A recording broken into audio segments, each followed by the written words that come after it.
Venezuelans are dying in huge amounts. Venezuela was once the richest country in Latin America. It still has the world's biggest oil reserves. But 20 years ago, Venezuelans voted for socialism. They elected Hugo Chavez.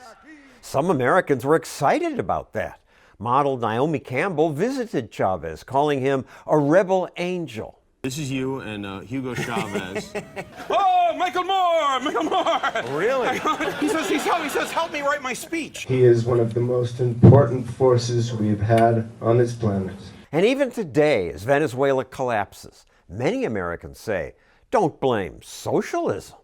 Actually, blaming socialism for Venezuela's riches to rags story is grossly misleading. Yes, Venezuela is going through an insane political crisis right now, but it's not clear that that crisis has anything to do with their socialist policies. This popular video, The Collapse of Venezuela Explained, never once mentioned socialism. Oil prices plummeted in 2014, and Maduro failed to adjust. Media personalities suggest only conservatives say socialism destroyed Venezuela. If you follow conservative media at all, you may have seen it frequently painted as the inevitable, dire consequences of a socialist government. The problem isn't socialism, says John Oliver. It's a story about epic mismanagement. But mismanagement is what happens under socialist governments. It always happens, because no group of central planners is wise enough to manage an entire economy. Even if they have good intentions, the socialists eventually run out of other people's money. The socialist solution then is to print more. That caused massive inflation. The nation's failed economy is expected to hit 10 million% inflation this year. When business owners raised prices to keep up with inflation, government often took away their businesses. ¿Y este edificio? Es un edificio que tiene comercio privado de joyería. Exprópiese. ¡Por Dios!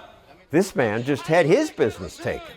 ¡Algo descarado! Socialists say government can run businesses better than greedy owners who just want profit. And even though that led to tyranny in Venezuela and China and Russia, Korea, Vietnam, Cambodia, Cuba. There are plenty of socialist countries that look nothing like Venezuela. When I talk about democratic socialism, I'm not looking at Venezuela, I'm not looking at Cuba, I'm looking at countries like Denmark and Sweden. Oh yes, those countries do have bigger welfare programs than America does. But they are not socialist. They make a point of saying that. Here's Denmark's prime minister. Denmark is far from a socialist planned economy. Denmark is a market economy. Not only that, lately they've reduced government control of their economy. They privatized the national phone system and the railroads, and they sold Copenhagen Airport to a private company.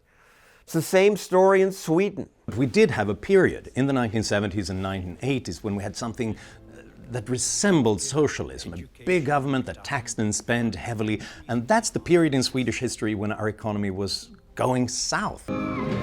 So Sweden reduced government's role too. They even instituted school choice. The Scandinavian countries that progressives call socialist successes, not only are they not socialist, they're moving more toward capitalism.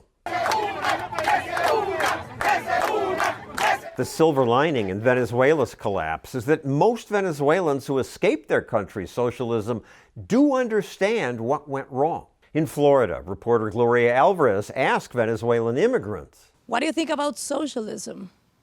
That doesn't work. So no se lo recomendaría a nadie. Well, it's never going to work. It's never going to work. Do you think that people, once they get out of Venezuela, do they understand that the problem is socialism? I think that a great percentage of them do. The problem is a socialist system that they tried to make work, but that has never worked and will never work. It will never work. As Ludwig von Mises wrote, the champions of socialism promised the Garden of Eden, but planned to transform the world into a gigantic post office. Every man a subordinate clerk. I wish progressives understood that. Since they don't, tragedies like Venezuela will happen again and again.